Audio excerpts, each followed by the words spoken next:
Hello friends, quick learning team में आपका स्वागत है। और आज हम बात करेंगे हाया सोफिया की। आई एम श्योर आपने इसका नाम ज़रूर सुना होगा।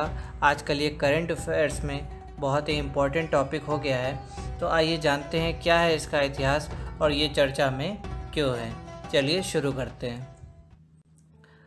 सबसे पहले इसके नाम क्या क्या नाम है। तो हाया सोफिया को टर्किश लैंग्वेज में आया सोफिया बोलते हैं, और ग्रीक में इसको आया सोफिया बोलते हैं, और लैटिन लैंग्वेज में इसको सैंक्टा सोफिया बोलते हैं। तो ये कुछ इसके डिफरेंट नेम्स हैं। अब सबसे पहले इसकी हिस्ट्री की बात करते हैं। तो ये बात शुरू होती है सन 306 से।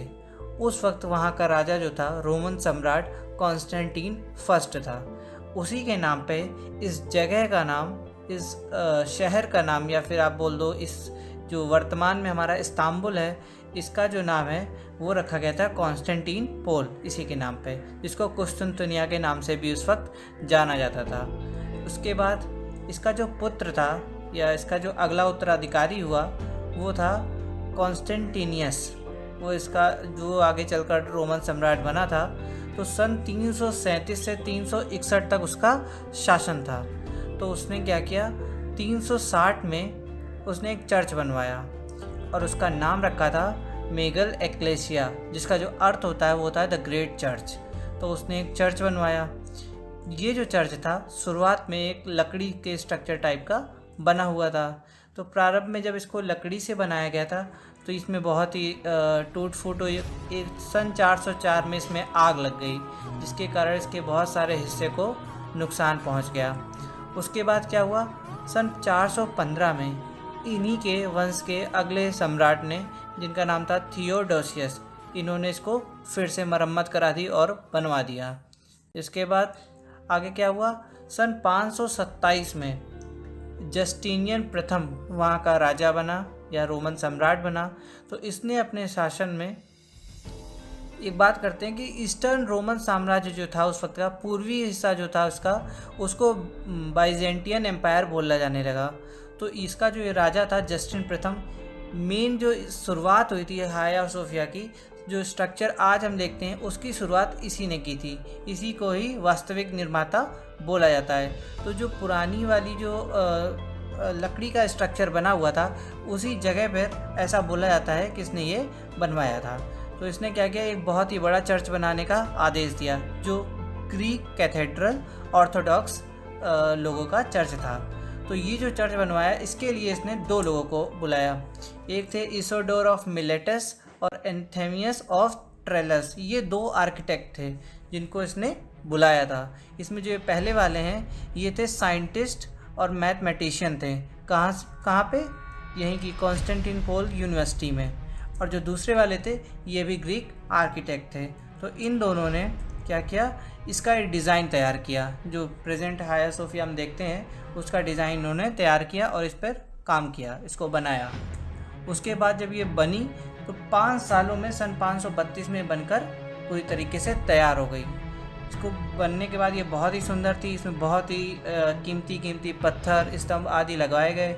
आसपास के देशों से, उत्तरी अफ्रीका या फिर यूरोप में इटली आज इसके आसपास के जो देश थे उनसे कीमती पत्थर लाकर इसका निर्माण कराया गया। ये इतना खूबसूरत बना था कि जब इसका जो राजा था जस्टिन फर्स्ट, जब ये एंटर किया था इस मस्जिद नहीं, अभी तब उस वक्त ये चर्च था।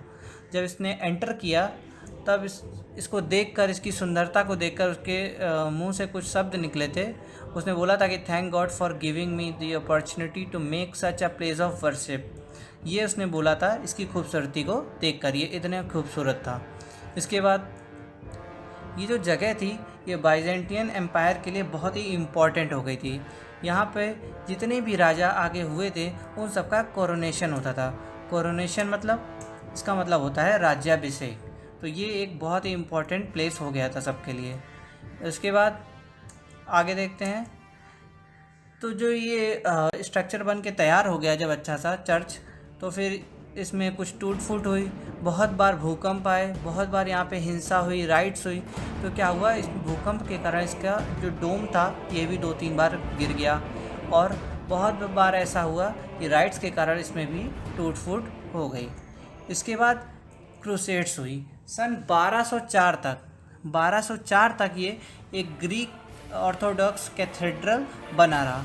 लेकिन सन 1204 में क्या हुआ, ग्रीक और लैटिन इन दोनों में जंग हुई, या फिर क्रूसेड जिसको धर्म युद्ध बोलते हैं। तो ये कई बार हुए, लेकिन ये चौथी बार जो धर्म युद्ध हुआ था इसमें लैटिन जो थे उनकी विजय हो गई। तो उन्होंने क्या किया, फिर 1204 से लेके 1261 तक इस चर्च को क्या कर दिया, लैटिन समुदाय ने अपना अधिकार कर लिया और यहाँ पर रोमन कैथोलिक कैथेड्रल बना दिया। इस दौरान 1204 से लेके 1261 तक जो हाया सोफिया था और जो कॉन्स्टेंटिनोपल शहर था इसको बहुत ही बार लूटा गया और तहस नहस किया गया। तो 532 से शुरू हुआ था बाइजेंटियन एम्पायर में और 1204 तक ये क्या बोलते हैं ऑर्थोडॉक्स कैथेड्रल बना रहा। उसके बाद फिर लैटिन समुदाय ने इसको 1204 से 1261 तक रोमन कैथोलिक कैथेड्रल बना दिया। उसके बाद फिर से 1261 के बाद फिर से ग्रीक ऑर्थोडॉक्स कैथेड्रल बन गया, ये पुनः इनका अधिकार हो गया और ये 1453 तक ये बना रहा। उसके बाद इनके राज्य का पतन हो गया। पतन क्यों हुआ, कुस्तुनतुनिया पर अटैक हुआ।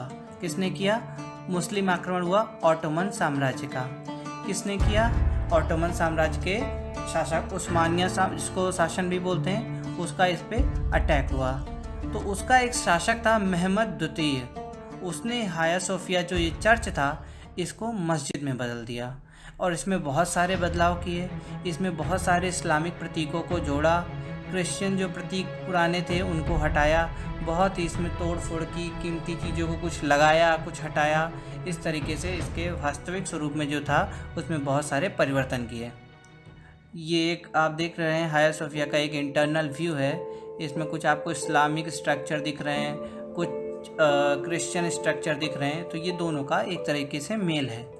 इसके बाद जो ऑटोमन साम्राज्य था वो धीरे धीरे इस पे बढ़ता चला गया और इसका विस्तार होता गया और सन 1931 तक ये मस्जिद बनी रही। ये एक पेंटिंग है जो दिखा रहा है जब ऑटोमन साम्राज्य का वहाँ पर शासन हो गया उस समय की ये पेंटिंग है।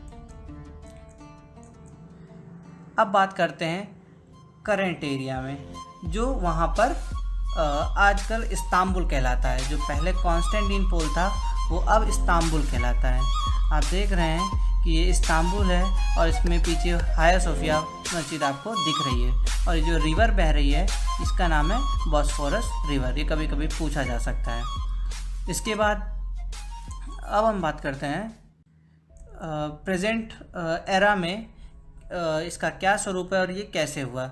तो 1931 तक आपने देखा इसमें ऑटोमन एम्पायर था, वो सब चलता रहा। उसके बाद 1931 से 1934 तक इसे लोगों के लिए बंद कर दिया क्योंकि राजनीतिक उथल पुथल के कारण इसको 4 साल के लिए बंद कर दिया गया।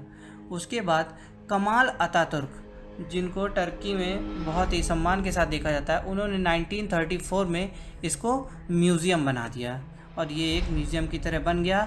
तो इसमें सभी धर्मों के लोगों को आने की अनुमति थी और ये धर्म निरपेक्षता को दिखाने के लिए इनको बहुत ही याद किया जाता है टर्की में।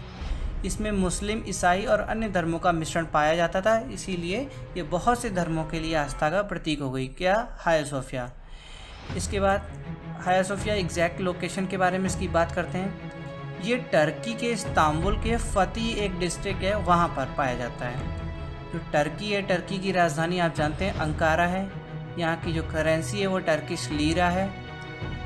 यहाँ के जो राष्ट्रपति हैं उनका नाम है रिसेप तैयब एर्दोगान और सबसे बड़ा शहर जो है इसका वो है इस्तांबुल। इसके बाद इसकी आबादी की बात करते हैं तो लगभग 8.2 करोड़ से इसकी आबादी है। ये हो गया टर्की के बारे में एक थोड़ी सी जानकारी। अब बात करते हैं कि 1934 से आगे क्या हुआ।